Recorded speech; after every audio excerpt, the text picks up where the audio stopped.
सर्वप्रथम हम दोनों भाई आपके श्री चरणों में सादर प्रणाम करते हैं, नमन करते हैं। अभी जब गुरुदेव आपसे चर्चा चल रही थी तो जो अक्सर हम लोगों के मन में एक जिज्ञासा खड़ी हो जाती है कि विश्वास, श्रद्धा और आस्था, जिनके ऊपर पूरा हमारा जीवन खड़ा हुआ है, तो इनमें क्या अंतर है?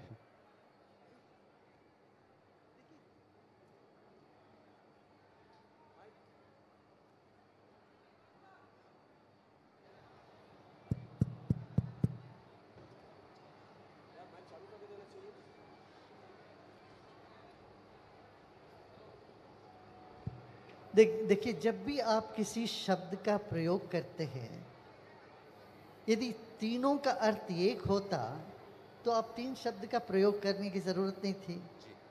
तो उसकी परिभाषा आपने कुछ सोच के ही बोला है। मगर ये देख लीजिए ना, तीन चीज पर विश्वास की आवश्यकता है। एक तो आप अपने पर, आत्मा पर विश्वास, और समाज में अच्छे लोग हैं, अच्छाई की जीत होगी, इस पर विश्वास, और तीसरा एक अदृश्य शक्ति पर विश्वास। ये तीन तरह का विश्वास जीवन में आवश्यक है।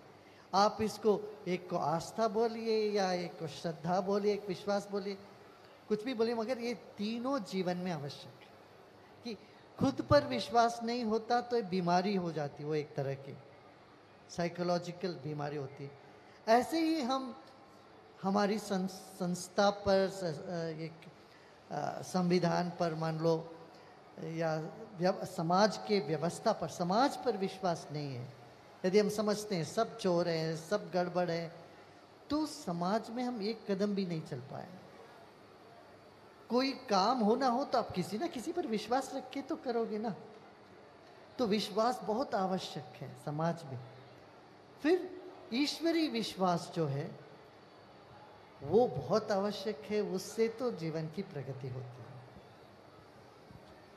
तो मतलब श्रद्धा, विश्वास और आस्था, ये हमारी मन स्थिति के अनुरूप, इनके अर्थ एक ही हैं, लेकिन मन स्थिति और परिस्थिति के अनुरूप ये बदलते रहते हैं। बदलते रहते हैं, हाँ जी। वैसे आस्था जो है वो संस्कृत का शब्द नहीं है। यूजुअली विश्वास और श्रद्धा ये संस्कृत का है, उसी को अपभ्रंश होकर आस्था बना है।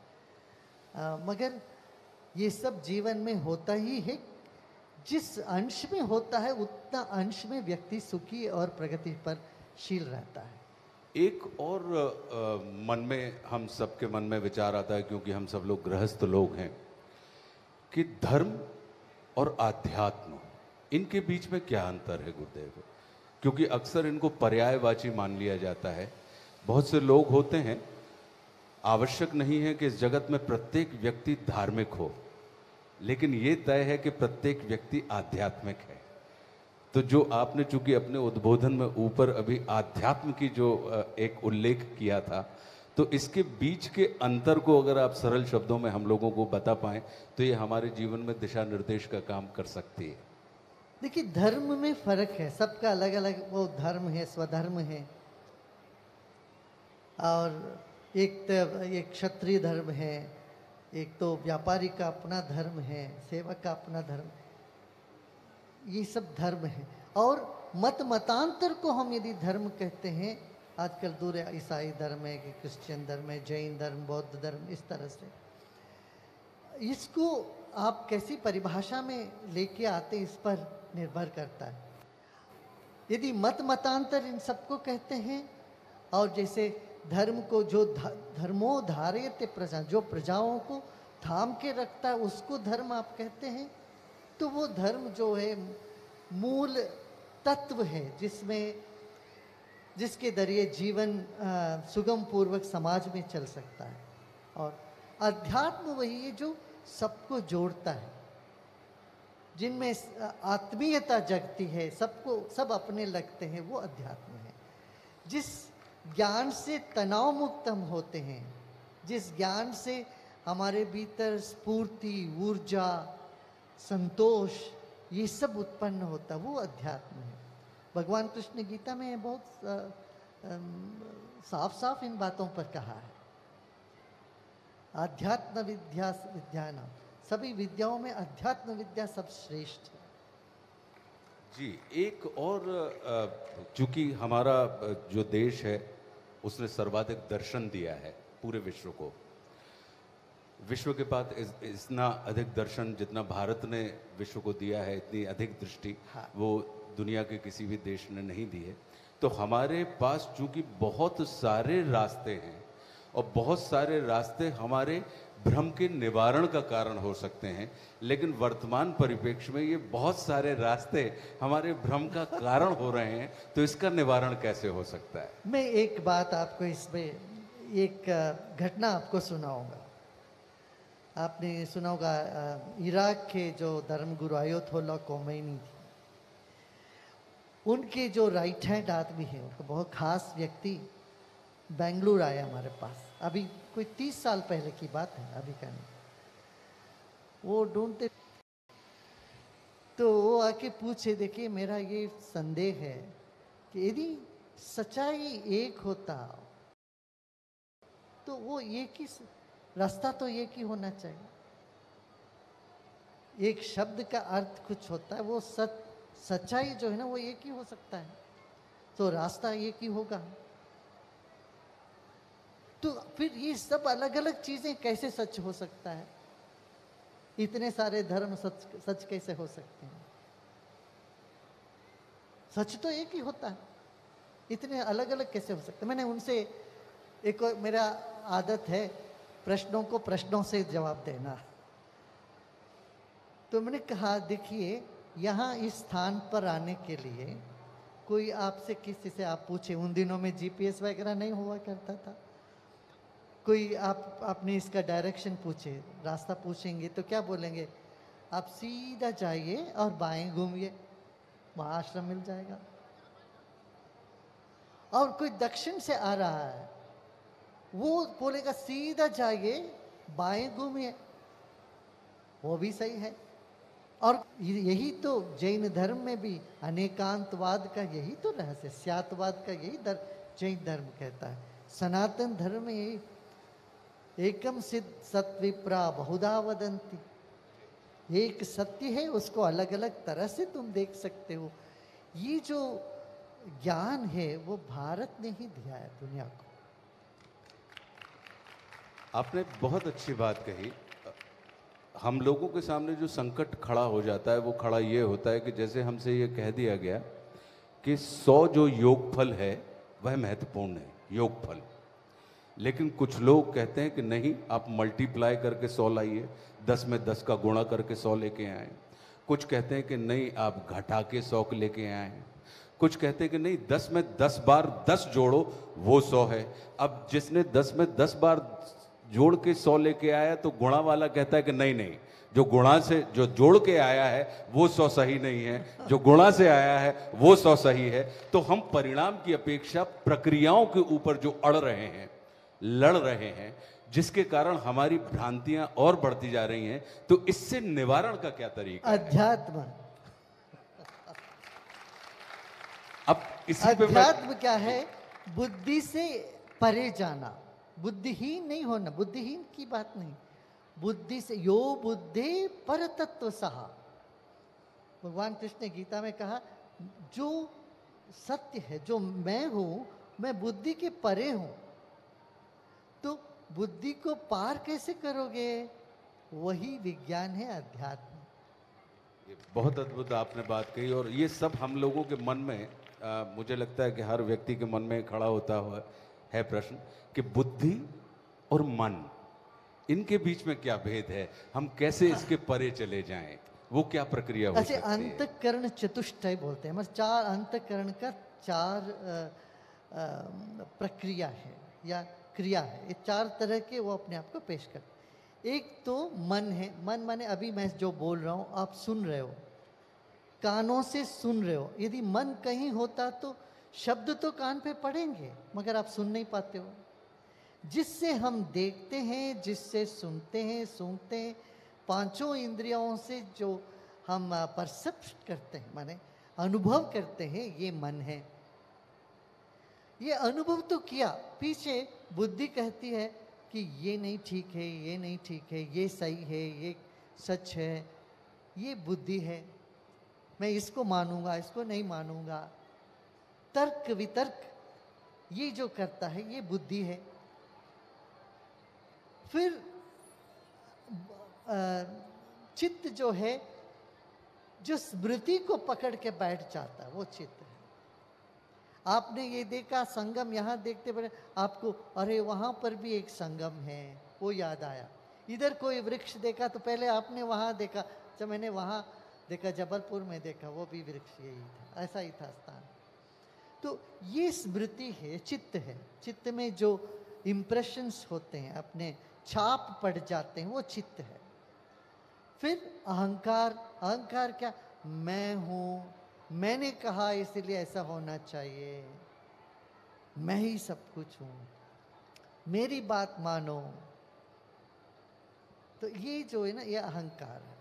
अहंकार में भी फिर राजसिक है, सात्विक है, तामसिक है।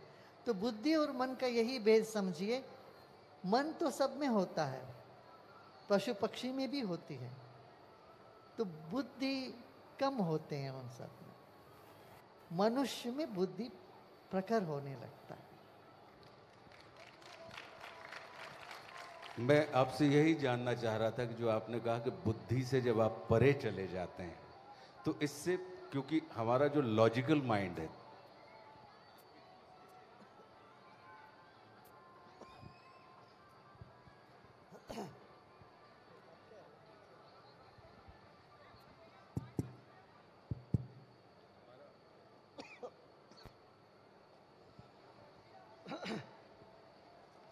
हेलो, हाँ, हमारा ये जो तार्किक मस्तिष्क है, जो सारी समस्याओं का कारण है, जो वही उसी के कारण अहंकार जैसी स्थितियां पैदा होती हैं, तो इस तार्किक मस्तिष्क से परे जाने की जो आपने बात हमको बताई, इससे परे जाने की क्या प्रक्रिया हो सकती है, जो हम आम जीवन में चलते फिरते अपने गृहस्थ जीवन को बरकरार रखते हुए उस तक पहुंच सकते हैं? भाव, भाव में बुद्धि से परे जाते हैं। जहां भाव होता है वहां तर्क वितर्क नहीं होता है।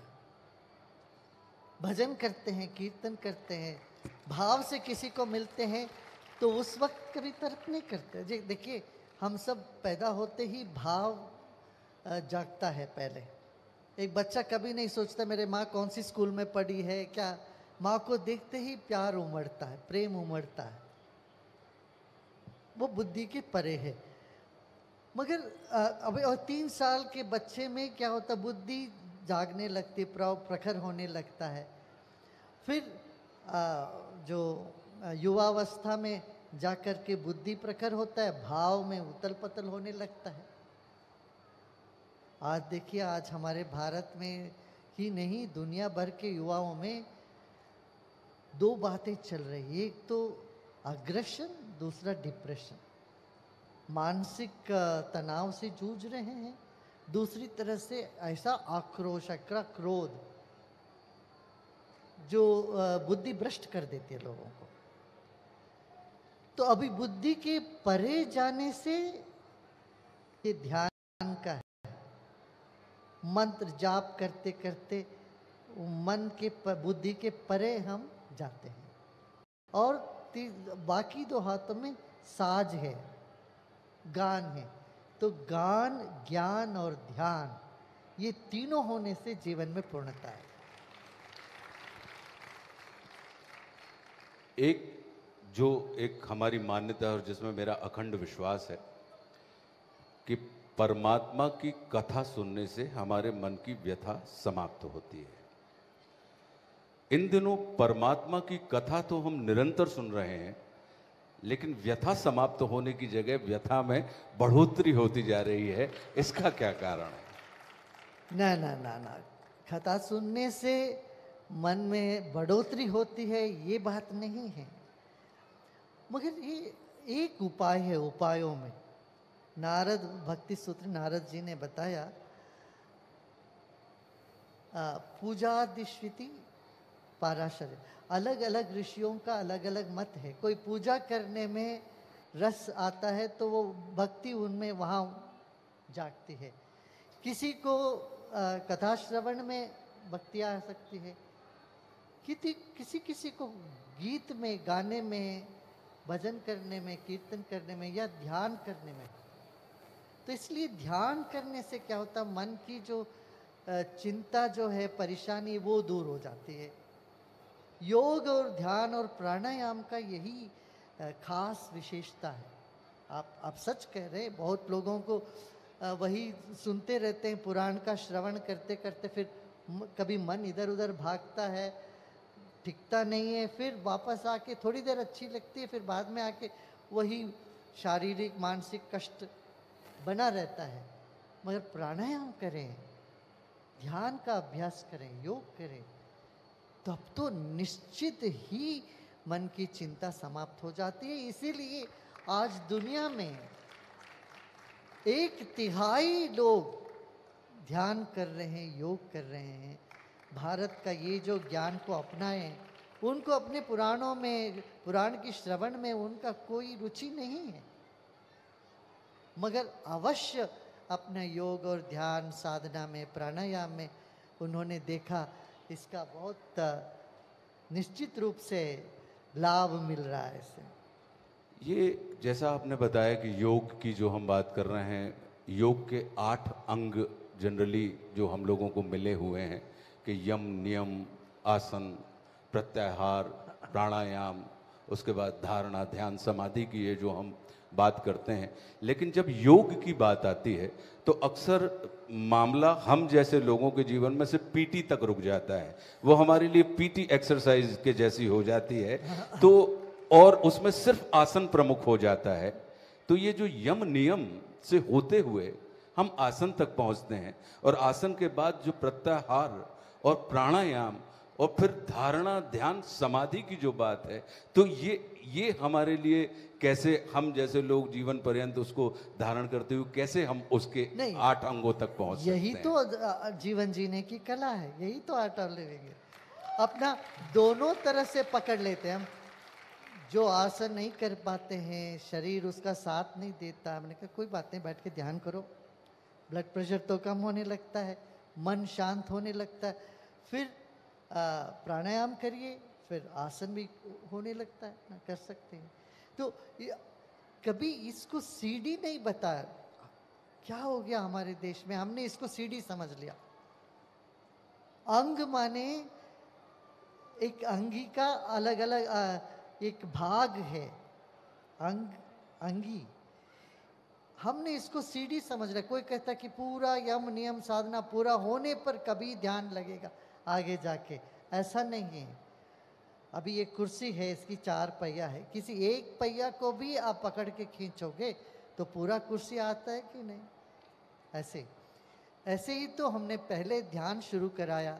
अब देखिए कैसे कैसे आतंकवादियों को, जेलों में जो कैदियों को, और वहाँ नक्सलियों को, यहाँ झारखंड में, इनको क्या, इनको योग करो, कौन करने वाला, बैठो थोड़ी देर ध्यान कराते हैं। इनको 20 मिनट ध्यान कराया तो इनका मन बदल गया।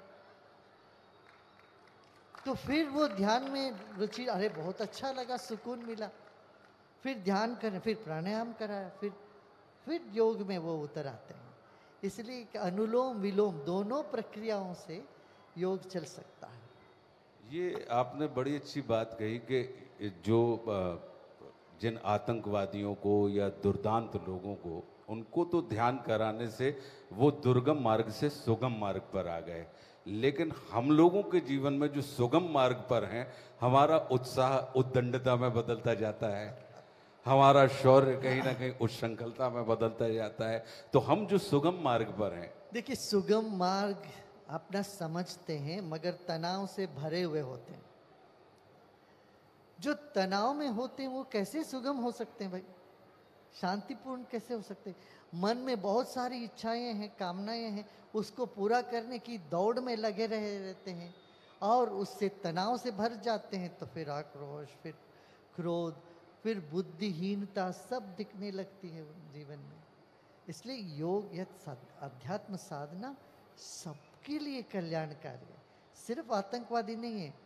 अब देखिए स्वामी रामकृष्ण परमहंस जी ने विवेकानंद को पहले आसन नहीं सिखाया, उनके सिर पर हाथ रखा, शक्तिपात किया, उनको ध्यान हो गया।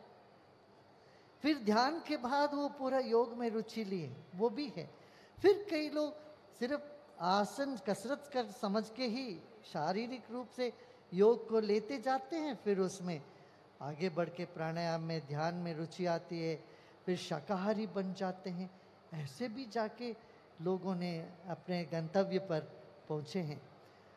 आम आदमी के लिए मैं ये कहता हूँ, आज अपना भारत सरकार के साथ अपने ये भी शुरू किया है घर घर ध्यान। क्यों? मानसिक बीमारी से हमारी दुनिया आज जूझ रही है। 1/3 जनसंख्या, दुनिया भर के जनसंख्या मानसिक परिश्रम वो परेशानी से गुजर रही है। तो इससे बाहर आना हो तो ध्यान की साधना करिए, प्राणायाम करें और योग को अपनाइए। फिर देखिए, फिर जीवन में आपके भीतर ये कैसा उल्लास उत्साह ये सब जागता है ना, फिर मुश्किल से मुश्किल परिस्थिति को भी आप आसानी से सुलझा सकते हो। आपने अभी परम पूज्य रामकृष्ण परमहंस देव जी की बात की, और ये तो सत्य है कि अगर सर्वसमर्थ गुरु हो और गुरु का स्पर्श, जैसा कि हमारे पुराणों में भी और हमारे इतिहास में भी वर्णित है कि अगर किसी समर्थ गुरु ने भैंसे के ऊपर भी हाथ रख दिया तो वो वेद पाठ करने लगा, ऐसी कथाएं हमें सुनने मिलती हैं। स्वामी रामकृष्ण परमहंस देव जी ने पूज्य विवेकानंद जी के सर पे हाथ रख दिया तो समाधि को प्राप्त हो गए।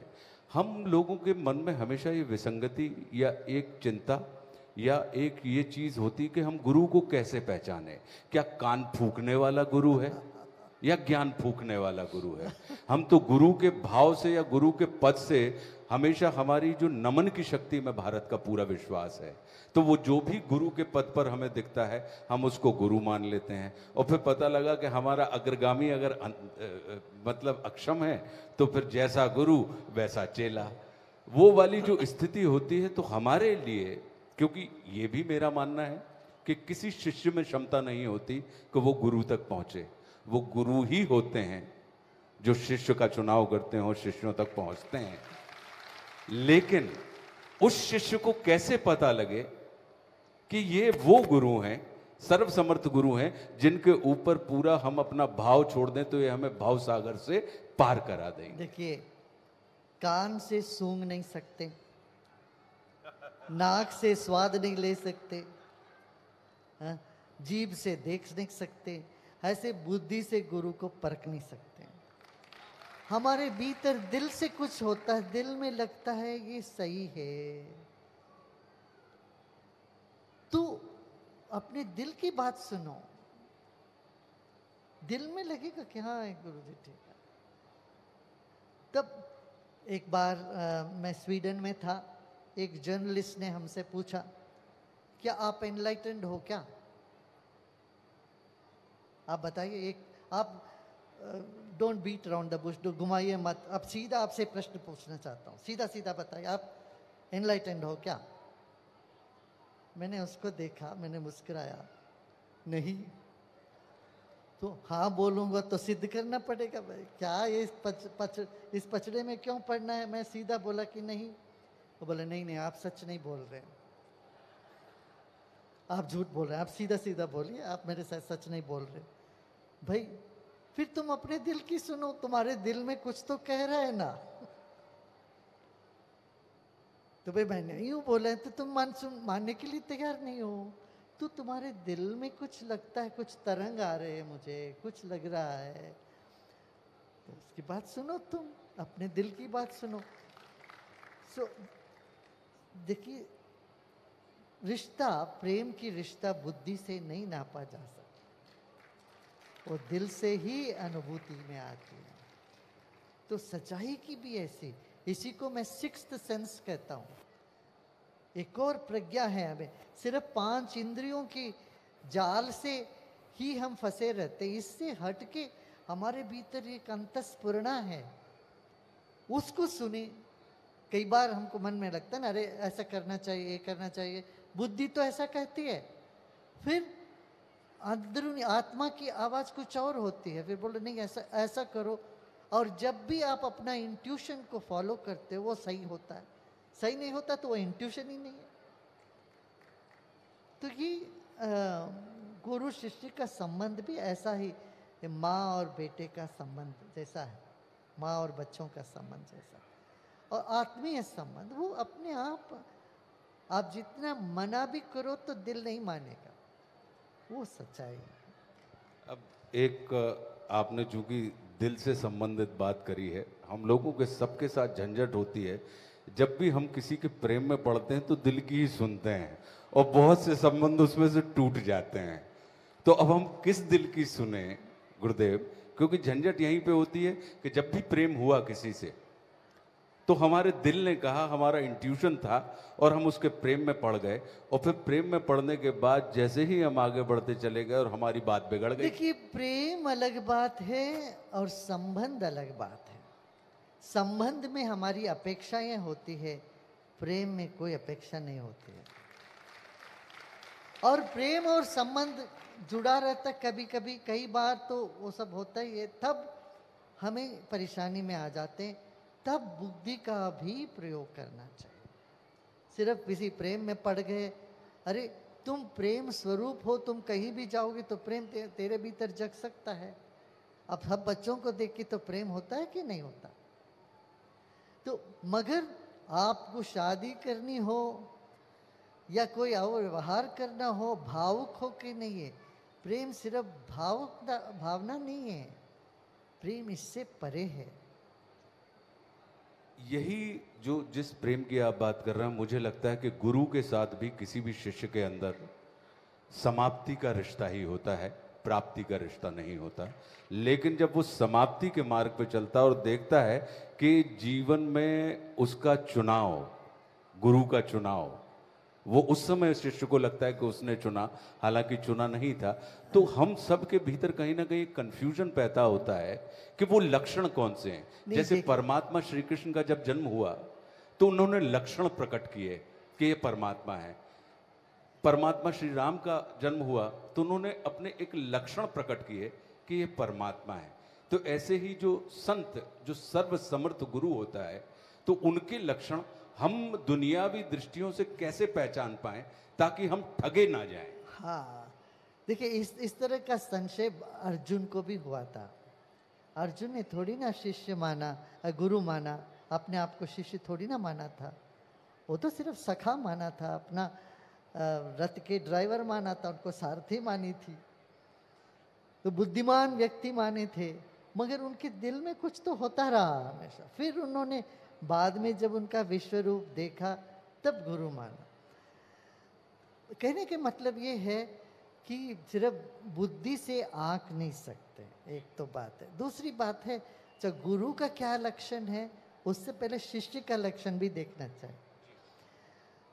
हमारा कोई काम हो जाए, प्राप्ति के लिए समाप्ति करना अलग बात हो है। बुद्ध को देखा, कुछ उनको प्राप्त हुआ, तभी ना वो समर्पण हुआ।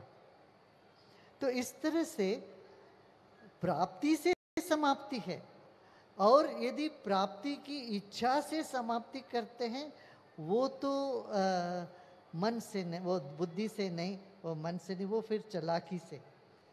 वो तो व्यापारी कर रहे, यहाँ आओगे तो कुछ मेरे को मिल जाएगा।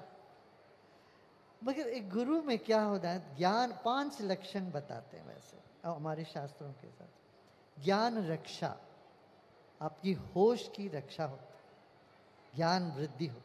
ज्ञान रक्षा, दुख क्षय, दुख जो झेल रहे वो गुरु के पास आते ही दुख समाप्त होने लगता। सुख आविर्भाव, अपने आप बिना किसी कारण के खुशी अंदर से होने लगती, सुख आविर्भाव। फिर सर्व समृद्धि, सब तरह की समृद्धि होती, कमी नहीं महसूस होता जीवन में, समृद्धियां होने लगती है। और 5वीं है, अपने भीतर से कुशलता जागने लगती है। जो कभी कवि नहीं थे उनमें कविताएं आने लगती, ये तो आप देखेंगे बहुत। जो कभी किसी ने कविता नहीं लिखी, ऐसे लोगों के भीतर से कविता आने लगी। मैंने से पूछे कई लोगों को ऐसा अनुभव है। और जिनमें हीलिंग पावर आ जाती है, शक्ति दूसरों को दूसरों का कष्ट दूर करने का, ब्लेसिंग देने का, आशीर्वाद देने की ताकत आती है। इस तरह की कुशलताएं, उनमें जो कलाएं हैं वो जागने लगती है, बुद्धि तीक्ष्ण होने लगती है। ये सब होता है तो फिर वो सही है। आपने बहुत मतलब ये तो हमारे अनुभवजन्य सत्य आपने प्रकट कर दिए। हम सौभाग्यशाली हैं कि हम लोगों के ऊपर परम पूज्य गुरुदेव भगवान दत्ता जी की कृपा रही।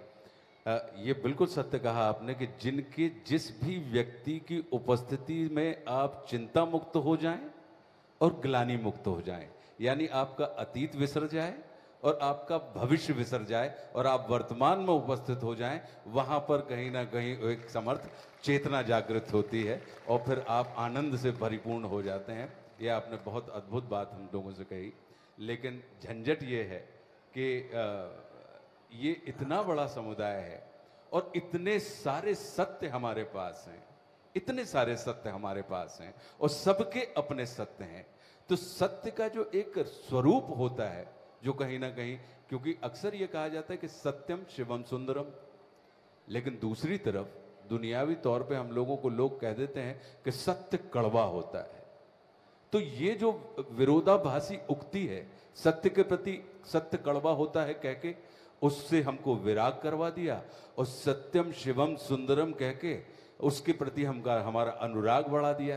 तो ये विसंगतियां क्यों हमारे सामने जगत में आती रहती? यही तो है, यही गोल गोल है सब दुनिया हमारी जो सब बातें गोल गोल ही होता है। इस सत्य वही है, यही सत्य है कि सत्य में विरोधाभास एक साथ होता है। हाँ, हमारे आर्ट ऑफ लिविंग के सबसे पहला यही है, ऑपोजिट वैल्यूज आर कॉम्प्लीमेंट्री। जो विरोधात्मक तत्व है वो एक दूसरे के पूरक है और वो एक ही का अंग है। अब देखिए दो तरह के इसमें दो, एक व्यावहारिक सत्य है, एक पारमार्थिक सत्य। जैसे मैं कहूँगा अभी ये मंच, एक कुर्सी, ये सब लकड़ी से बना है।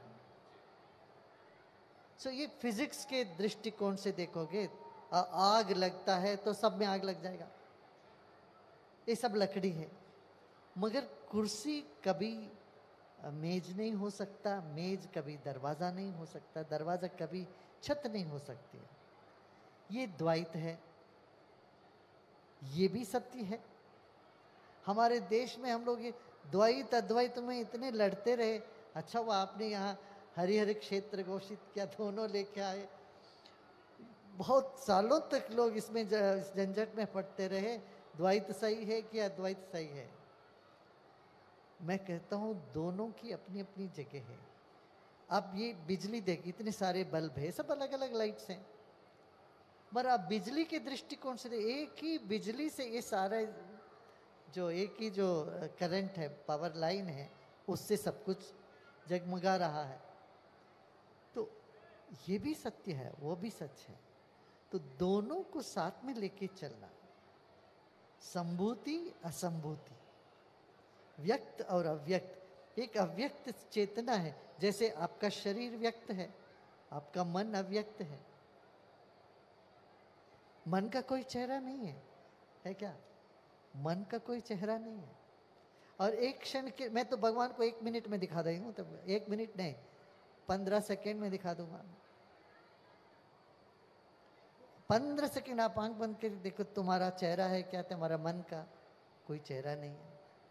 अब जो भी चेहरा आपके मन में आ रहा है सब झूठ है, सबको निष्कासित कर दो। और चेहरे से तो राग और द्वेष होता है। 1 मिनट के लिए आप देख लीजिए, यहाँ जितने बैठे हैं सबके शरीर में एक ही बिजली, एक ही चेतना चल रही है। तो परमात्मा के अलावा और कौन दिखता है यहाँ? हमको यदि दुनिया दिखेगी या परमात्मा दिखेगा, दोनों में एक साथ नहीं। और थोड़ी थोड़ी क्षण में भी हम ध्यान लगाते गए, समाधि का अनुभूति हम करने लगे, जीवन का स्तर ही दूसरा हो जाता है। एक नया दुनिया खुल जाती है अपने सामने, एक नई दुनिया खुल जाती है। एक और जो जनरली हमारी कहीं ना कहीं जो सदाचारी व्यक्ति होता है और एक दुराचारी व्यक्ति होता है गुरुदेव, और अक्सर सदाचारी व्यक्तियों को ये एक पीड़ा होती है कि दुराचारी बहुत आनंद में है भौतिक तरीके से या सारी चीज़ों से, और सदाचारियों को हमेशा संकटों से जूझते रहना पड़ता है। तो फिर सदाचारी की निष्ठा सदाचार के प्रति कम हो जाती है और वो कहीं ना कहीं ना चाहते हुए भी दुराचार के मार्ग पर प्रवृत्त होने लगता है। आज आपने सुना है ना, कमजोर व्यक्ति सदाचारी बन ही नहीं सकता। सदाचारी बनना वो दिखावा होगी, बाहर सदाचारी होगा, अंदर ही अंदर वो दुराचार कर नहीं पा रहा हूं इसका अफसोस करता होगा। और दुराचारी व्यक्ति, आप ये मत सोचो गलत व्यक्ति है, वो दुराचार कर रहा है मजबूरी से, कई बार नासमझ से, कई बार तनाव से। दुराचारी व्यक्ति में तनाव मुक्त हो जाए, उसके भीतर का सदाचारित्व जाग जाएगा। और सदाचारी व्यक्ति युक्ति के साथ जीवन को चलाए, भगवान कृष्ण जैसे युक्ति लगाए जीवन में, तब तो गीता के मार्ग पर चले, तब तो देखोगे वो दुखी होने की बात ही नहीं होगी। वो देखेगा कोई दुराचारी व्यक्ति ऊपर तो उठेगा मगर गिरेगा ही उतने जोर से।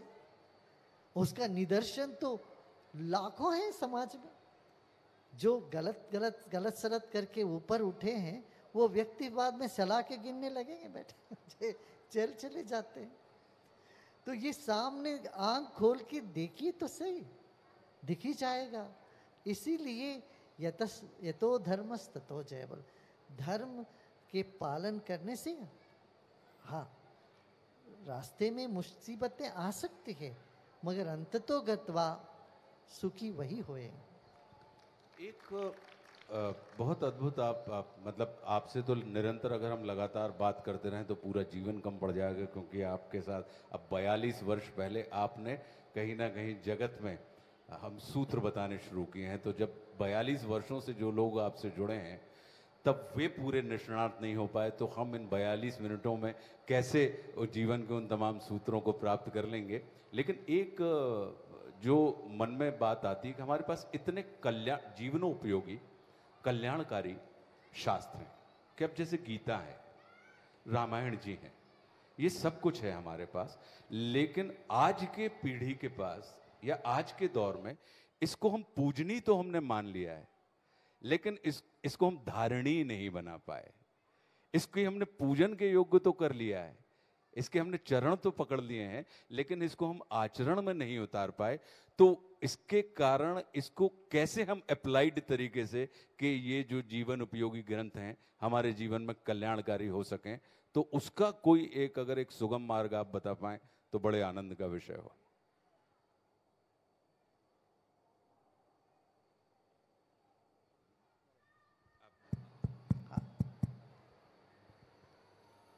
इसमें एक संशोधन मैं करना चाहता हूँ। हमको भ्रम हो गया, हमने चरण पकड़ लिया। चरण सच में पकड़ते हैं तो जीवन वहीं बदल ही जाता। हमने सोचा कुछ पूजा पाठ कर लिया, किसी ग्रंथ को पूजनीय मान लिया, फूल वूल चढ़ा दिया, समझ लिया अरे हमारा धर्म का हमने खाना पूरा कर ली। ये खुद को धोखा दे दिया हमने। हम भगवान को भी ऐसे धोखा देते हैं, खुद को धोखा देते हैं और समझते हैं अरे भगवान आपकी पेड़े को, नारियल को, फूल को चुनरी के लिए वो भगवान नहीं संतृप्त होएंगे, वो तुम्हारे भाव के भूखे हैं। यदि भाव से क्षण भर भी हम स्मरण करें, कैसे जीवन में नहीं उतरेगा, आचरण में कैसे नहीं आएगा, कैसे कैसे लोगों का जीवन बदल जाता है। हम गीता में भगवान ने कहा क्षिप्रम भवति धर्मात्म अपिचेत्सु दुराचारो, कितने भी दुराचारी क्यों ना हो, थोड़ी समय के लिए भी मेरा स्मरण करें, बहुत जल्दी ही। और मैंने इसको देखा है। मैं आपको एक बताऊं, पिछले साल इस सितंबर में 8-10 साल बाद हम डेनमार्क गए थे। वहाँ इस तरह से गैंग मेंबर्स सड़क में जो घूमते, इतने ऐसे मोटे तगड़े टैटू वगैरह लगा के कितने लोगों को कत्ल किया, ऐसे 6,000 ऐसे लोगों को। अब जैसे उन्होंने सुदर्शन क्रिया करी, ध्यान करी, जीवन में परिवर्तन आ गया। तो उनको मैंने संबोधित करने हम गए थे, उनको मिला तो लोगों ने उनसे पूछा, गुरुदेव कभी हमारा पाप का माफ़ी हो सकती, क्षमा हो सकती है? और ये लोग आंसू बहाते हुए बोल रहे थे कि हम इतने धन्य हो गए आजकल। उसके बाद वहाँ के पार्लियामेंट में हमको बुलाया, आप ये बताइए मैं ये कैसे आपने यहाँ का ये परिवर्तन कैसे हुआ, लेके आए। हमने कहा मानसिक स्वस्थता ही बहुत ध्यान देने योग्य है। जब भी कोई व्यक्ति दुराचार करता है, दुराचरण में है, उसका मानसिक स्वस्थ नहीं, मन स्वस्थ नहीं है। तो मानसिक स्वास्थ्य पर हम ध्यान दें तो व्यक्ति अच्छे हो जाए। इस दुनिया में कोई भी शिशु एक दुराचारी होकर नहीं पैदा हुआ है। संगत से सही अवसर के अभाव से वो ऐसे हुए हैं। इस बात को हमें देखना चाहिए। एक जीवन में एक होता है पर्पस ऑफ लाइफ, जीवन का उद्देश्य, और एक होता है टारगेट ऑफ लाइफ, जीवन का लक्ष्य। अक्सर हम कभी कभी लक्ष्यों की पूर्ति को ही जीवन का उद्देश्य मान लेते हैं और उन्नति के और सफलता के चरम शिखर पर खड़े होने के बाद भी जीवन के अंत में हमें अवसाद ही हाथ आता है, जबकि हम दुनियावी तरीके से सफलता के चरम पर खड़े हुए होते हैं। तो वो कैसे हमें हमारे जीवन का जो उद्देश्य है, जन्म का जो उद्देश्य है, तो हमने जीवन के लक्ष्यों को अपने जन्म के उद्देश्य से जोड़ लिया, तो उसको हम कैसे पहचाने कि हमारे जन्म का क्या उद्देश्य था? देखो, इसको सरल भाषा में कहूँ तो एक तो अपने व्यक्तिगत जीवन में आपकी चाह क्या है, आप कहाँ पहुँचना चाहते हैं, क्या चाहते हैं। दूसरा, अपने समाज में आप क्या करना चाहते हैं। ये दो बातें हैं, ये दोनों जुड़ी हुई है। यदि सैद्धांतिक दृष्टिकोण से ना जाएं, आम जनता की भाषा में कहें, मैं ये कहूँगा कि दो विजन रखिए आप जीवन में। एक तो रखिए अपने लिए, एक रखिए समाज के लिए, देश के लिए। जैसे आपने अभी किया, आप पूरे समाज में जो लोग हैं सबको 12 ज्योतिर्लिंग का दर्शन एक ही जगह हो, जो प्रवास नहीं कर सके दूर दूर तक। इस समाज के लिए क्या आपका दृष्टिकोण है, देश को कहाँ आगे ले जाना चाहते हैं, हमारी युवा पीढ़ी कहाँ जाना चाहिए, उसके लिए हम क्या करें, ये एक लक्ष्य रखें। दूसरा, हम कितने अपने अंतरंग को शुद्ध रख रहे हैं, अपने मन को कैसे वो विशालता में लेके आए, वो चैतन्य शक्ति जो सब जगह व्याप्त है उसमें कैसे हम रम जाए। ये एक प्यास, वो जग जाते धीरे धीरे धीरे धीरे। ऐसा सब में होता ही, मैं ये समझता हूँ कोई भी व्यक्ति नहीं है दुनिया में जो जिसमें आध्यात्मिक रुचि नहीं हो, ऐसा है ही नहीं। हर व्यक्ति के भीतर ये है, मुझे ऐसा प्रेम का प्राप्ति हो जिसमें कोई कमी ना हो, ऐसा शांति की प्राप्ति हो जिसमें कोई कमी ना हो। इसकी चाह तो प्यास तो सब में होता ही है, और उसका पूरा करना जो है वो अंतर्मुखी होने से ही होगा। तो अंतर्मुखी सदा सुखी, फिर बहिर्मुखी होने पर विजयी होते हैं, सब काम में सफलता आते हैं। एक आखिरी प्रश्न आप पूछ लीजिए बस। उसी दिशा में मैं भी समय की सीमा को समझ रहा था और हम दोनों ने कान में यही बात करी कि अब एक आखिरी प्रश्न। मैंने सुना है कि अभी इस समय अवसाद, डिप्रेशन के बहुत सारे लोग आर्ट ऑफ लिविंग की लोगों से जुड़ रहे हैं और आप उसका बहुत उपचार कर रहे हैं। डिप्रेशन आज के समय में बहुत बड़ी समस्या हो गई है, और खासकर सिर्फ युवा पीढ़ी के लिए नहीं, वो लोग जो प्रौढ़ अवस्था में भी आ गए हैं वो भी डिप्रेशन के भयंकर शिकार हो चुके हैं आफ्टर कोरोना। तो इसके लिए अब जैसे हम चारों धाम नहीं जा सकते तो संजय ने चारों धाम यहाँ पे उपस्थित कर दिए, तो ऐसे बहुत सारे लोग हैं जो सुदर्शन क्रिया या आर्ट ऑफ लिविंग के सेंटर में नहीं जा सकते हैं। तो अब जब स्वयं आर्ट ऑफ लिविंग यहाँ बैठे हुए हैं, तो अगर कुछ आपके ज्ञान कोश में से हमें मिल जाए तो बड़ी देखिए, कृपा हमने होगी। बहुत सारे मेडिटेशंस लगा रखे हैं यूट्यूब में, सोशल मीडिया में, सब जगह। हमारा ऐप भी है, आर्ट ऑफ लिविंग ऐप। और आजकल सेल फोन तो सबके पास होता ही है। सेल फोन में डाउनलोड करो, उसको ऑन करो, बैठ जाओ आंख बंद कर। 10 मिनट में, 15 मिनट में आपको ध्यान लगने लग जाएगा। तो गाइडेंस के बिना तो नहीं होता है। उसमें पहले तो ऐसे गाइडेड मेडिटेशन की आवश्यकता पड़ती है। 2-4 दिन ऐसे अभ्यास कर लोगे तो अपने आप हो जाएगा। ऐसे ही आज दुनिया भर में, देश भर में अब शिक्षक हैं, प्राणायाम, सुदर्शन क्रिया सिखाने वाले सब जगह हैं। आपके मोहल्ले में वो टीचर को पकड़ गया, आप उनके पास बैठिए, 2 दिन में आपके भीतर ऐसा एक अलग जगह देंगे, ऐसा खुशी, आनंद, उसकी चाबी कुंजी हाथ में मिल जाएगा।